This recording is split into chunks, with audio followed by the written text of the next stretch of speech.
Je vais donner maintenant la parole à Denis Vernant, qui est professeur de philosophie, entendu comme logique, histoire de la philosophie contemporaine et pragmatique. Alors, pour la petite histoire, quand dans mes activités de philosophie Urbi et Orbi, on me dit « Ah tiens, voilà, donc vous faites de la philosophie à Grenoble », j'ai toujours tendance à dire « Non, c'est pas moi, c'est Denis Vernant qui en fait ». Voilà. Cela dit, donc, pour le faire rougir peut-être, parce que Denis Vernant se caractérise comme le philosophe qu'on connaît à Grenoble, dont l'œuvre est très importante en termes de philosophie du langage, inspirée par Wittgenstein, par Bertrand Russell, donc par les grands philosophes du XXe siècle.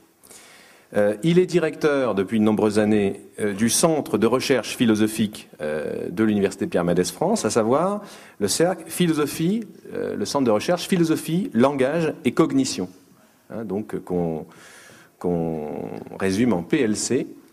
PLC, c'est le cercle le Centre de recherche universitaire des philosophes grenoblois. Alors je fais moi-même partie de ce centre, c'est pour ça que je flatte mon patron.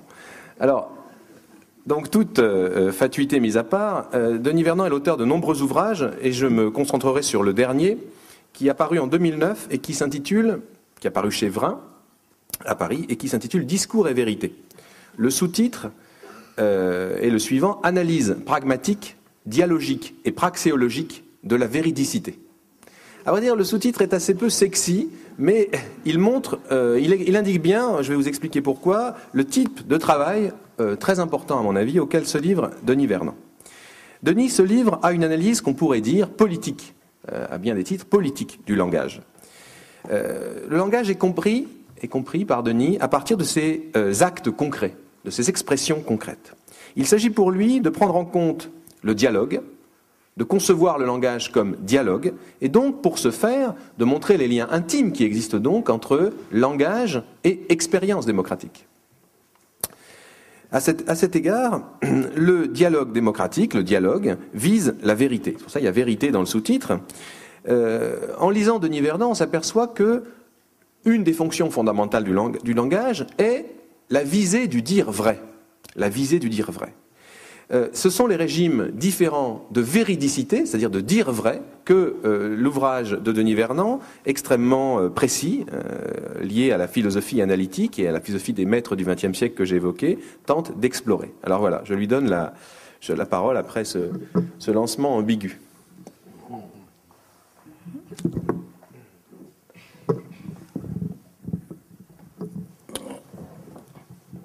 Merci pour ta présentation.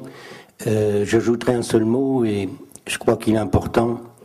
Il ne peut pas y avoir de pragmatique sans un ancrage praxéologique dans la théorie de l'action. Ce qui m'intéresse, c'est la vérité, mais c'est surtout l'action dont je vais vous parler. J'ai compris l'aimable invitation de mon collègue Thierry Minissier comme une incitation à faire le point sur l'époque dont le moteur fut l'idée de progrès, et à s'interroger sur la situation actuelle. Cette interrogation s'enracine dans le sentiment diffus mais insistant qu'une époque s'achève, et avec elle ses promesses de rationalité, de liberté, d'égalité, de fraternité et de bonheur pour tous. Avant de vous dire 2 ou 3 choses de notre inquiétant présent, je crois utile de vous proposer un rapide rappel du passé. Jusqu'alors, nous avons vécu sur l'espoir né de la Révolution française, époque séminale où Saint-Just faisait du bonheur une idée neuve en Europe, et où Condorcet, traqué, écrivait dans la hâte sa fameuse esquisse d'un tableau historique des progrès de l'esprit humain. Il s'agissait d'inventer l'avenir, sur la promesse d'un développement continu et limité des progrès dans tous les domaines, idéologiques, économiques, scientifiques, techniques et sociaux. Voyons cela rapidement. Le champ idéologique peut se résumer par le cri de guerre de Condorcet. Raison, tolérance, humanité.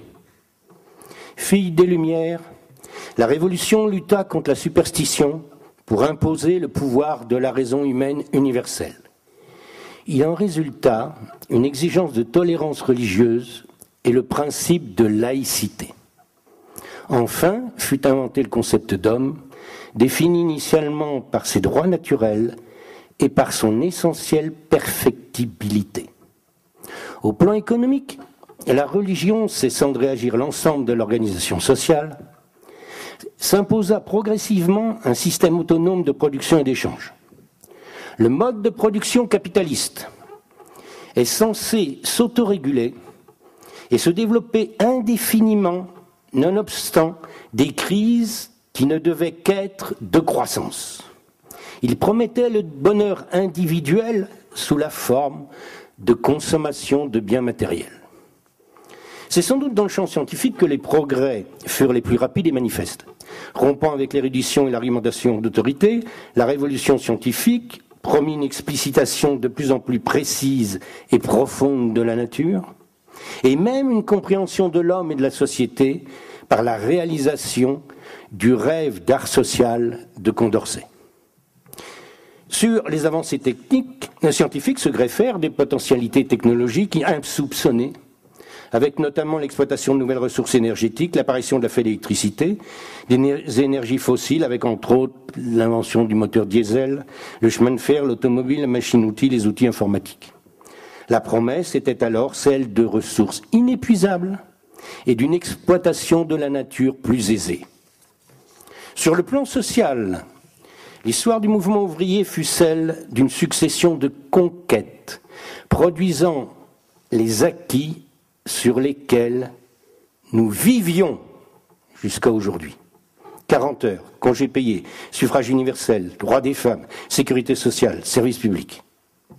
À cet égard, on peut considérer que le programme du Conseil national de la résistance constitue le rappel exigeant de l'héritage qui scella notre pacte social au sortir de la guerre. Que reste-t-il aujourd'hui de tout cela ?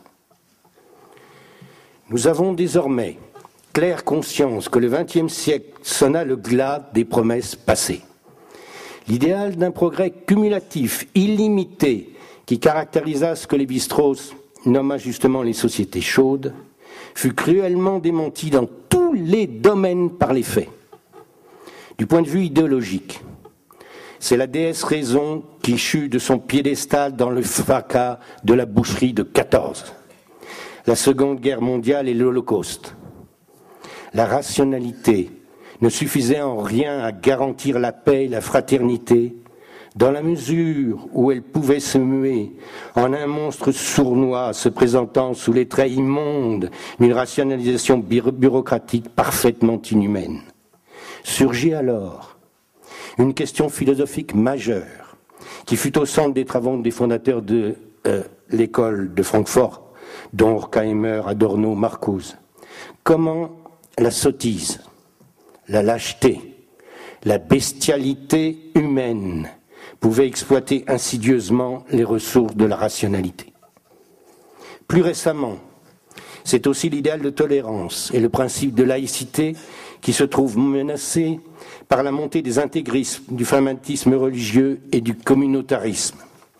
Enfin, depuis cet été, c'est la patrie des droits de l'homme qui est mise au banc des nations. Sur le plan économique, les peuples assistent impuissants à la victoire totale du capitalisme, qui en se mondialisant s'émancipe de ses racines industrielles pour se muer en un dispositif financier planétaire, exploitant l'informatique pour déployer ses tentacules délétères. Mais cette victoire est manifestement une victoire à la Pyrrhus. Après celle de 29, une nouvelle crise majeure confirme la faillite du libéralisme effréné et l'échec de l'autorégulation.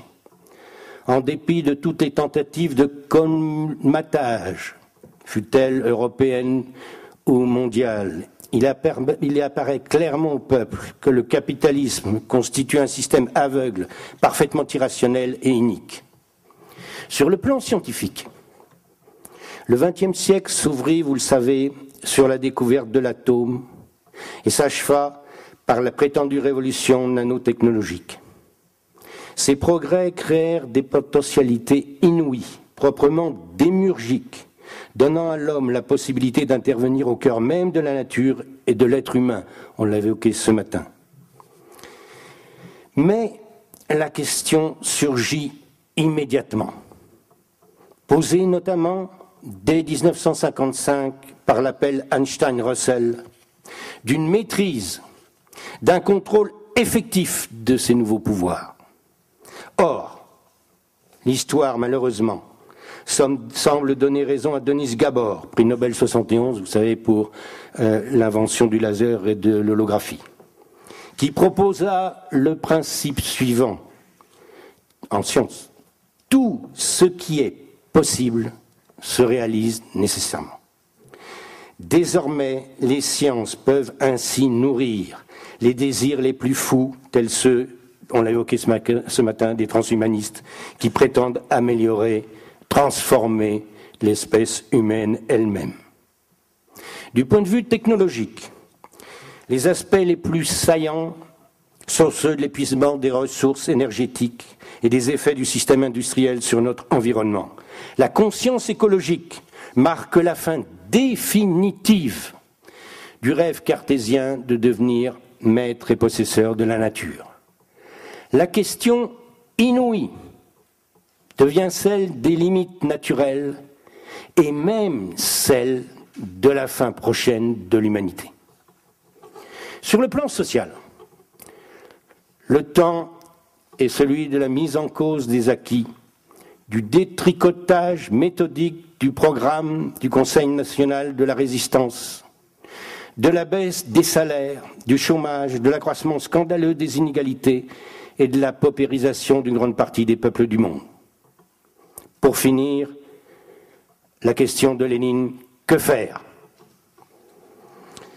En démocratie, on l'a évoqué, la réponse devrait être celle de la régulation politique. Malheureusement, on n'est plus à l'époque de la Constituante et de l'Assemblée du peuple souverain.